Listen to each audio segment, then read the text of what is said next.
आसावा brothers commerce junior college, concept based education, जहां सपने सच होते हैं। Hello students, welcome back. हम लोगों ने सोल ट्रेडिंग कंसर्न और joint in the family business देखा। अभी आज के लेक्चर में हम लोग पार्टनरशिप फर्म के बारे में बात करने वाले हैं, उसके बारे में डिस्कशन रहेगा। देखिए, सोल ट्रेडिंग कंसर्न एक अकेले इंसान काम कर रहा था। जॉइंट इन द फैमिली में इतने सारे लोग थे फैमिली के, वो लोग सब मिलकर एक ही काम कर रहे थे। अभी इनके इनके हम लोगों ने ना बहुत सारे इनमें ड्रॉबैक्स भी देखे, नेगेटिव पॉइंट्स भी देखे।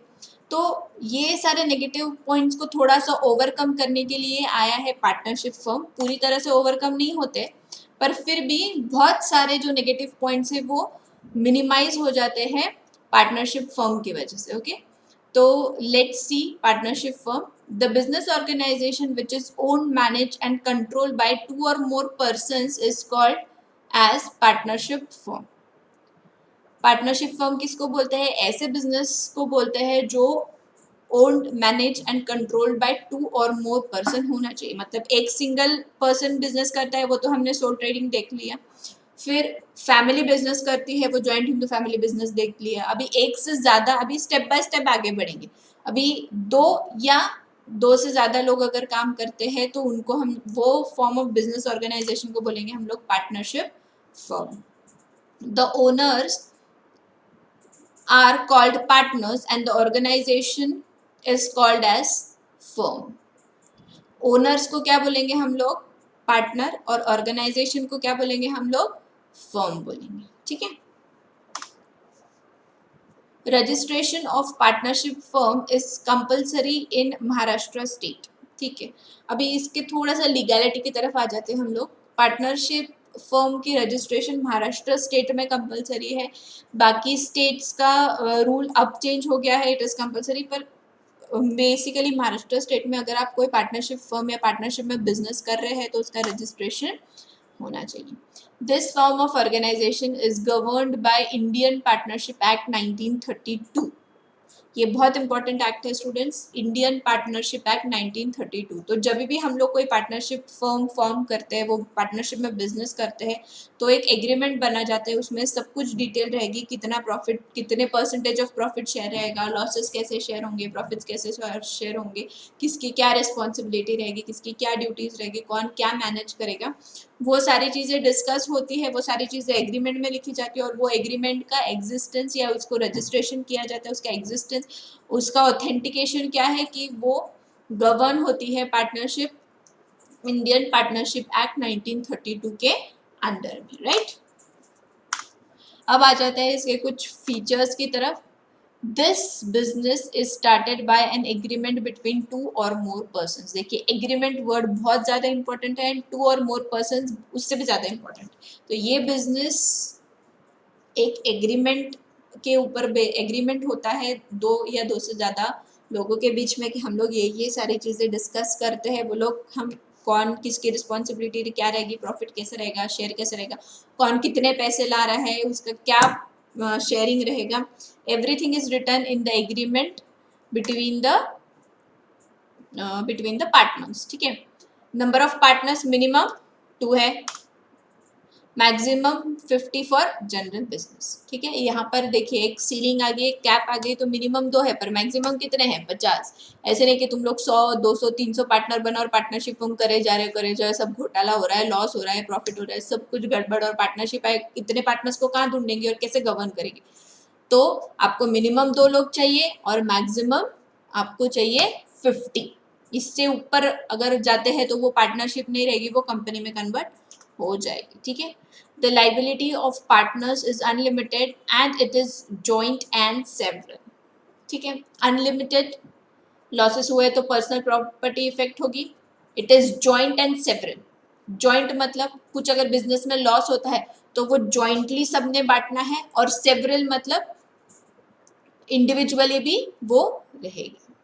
करेक्ट, जॉइंटली भी आपको बेयर करना है और इंडिविजुअली भी आपको बेयर करना है। तो the liability of partners is limited and it is joint and several. Joint and several आपको याद रखना है, ये वर्ड्स, जॉइंट भी है और सबके मिलके भी रहेगी कोई कोई सिचुएशन में, कोई सिचुएशन में हर एक की इंडिविजुअल भी रहेगी। Correct. Capital is contributed bye partners. अभी बिजनेस चालू करना है, कुछ काम चालू करना है, तो कैपिटल सिर्फ एक ही का लगेगा तो वो तो सोल ट्रेडर हो जाएगा। तो जितने भी पार्टनर्स हैं उनका कैपिटल कंट्रीब्यूशन रहेगा। Partnership firm does not enjoy separate legal status. Legal status नहीं है, मतलब अगर पार्टनरशिप फर्म का आपका एग्रीमेंट है तो आप जाकर उस पर लोन, उसके लिए लोन नहीं ले सकते, ठीक है। उसी जगह पर अगर कंपनी है तो जाकर आप लोन ले सकते हो कंपनी के नाम पे, यस, तो उसको बोलते हैं लीगल स्टेटस होना। तो partnership firm does not enjoy any legal status. उसका स्टेटस क्या है? उनका स्टेटस उसके पार्टनर से जुड़ा हुआ है, कुछ अलग आइडेंटिटी पार्टनरशिप फर्म की नहीं है। In partnership firm partners cannot transfer their share without the permission of other partners। अगर आपको पार्टनरशिप फर्म छोड़ना है, अगर वो बिजनेस छोड़ना है या किसी को लाना है या आपका शेयर किसी को ट्रांसफर करना है, तो खुद ही उठ के कभी भी नहीं कर सकते, नो। आपको आपके पार्टनर्स के साथ में कंसल्ट करना है और उसी के बाद में आप ये सारी चीजें कर सकते हैं। तो उनकी परमिशन के बिना you can not. All partners are joint owners as well as joint managers of business। jointly वो owners भी है क्योंकि पैसा लगाया है, काम कर रहे हैं, और joint managers भी है, रिस्पॉन्सिबिलिटी सब में बांट देते हैं। या कोई एक भी हैंडल कर रहा है पर पैसे तो सभी के लगे, तो वो क्या क्या चीजें हैंडल करेंगे, वो बाकी के परमिशन से, बाकी के पार्टनर्स के परमिशन से वो काम करेगा। No separation of ownership and management. Ownership और मैनेजमेंट का कोई सेपरेशन नहीं है। Owners are the managers. Who are the owners of the business? Partners, and they are the managers. Managers means they are looking after the management. ऐसा नहीं कि owner मैं हूं और मैनेज कोई तीसरा कर रहा है, क्या ये फीचर है पार्टनरशिप में? नहीं।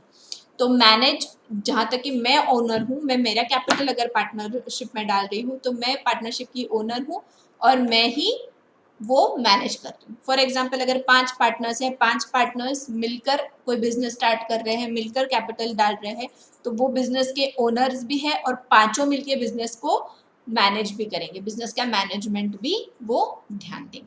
हाँ, ऐसी सिचुएशन होती है कभी कोई एक पार्टनर को ठीक नहीं है या कुछ अदर रिस्पॉन्सिबिलिटी, तो वो आपस में mutually they will decide, but no separation of ownership and management. Owners are the managers in the partnership firm.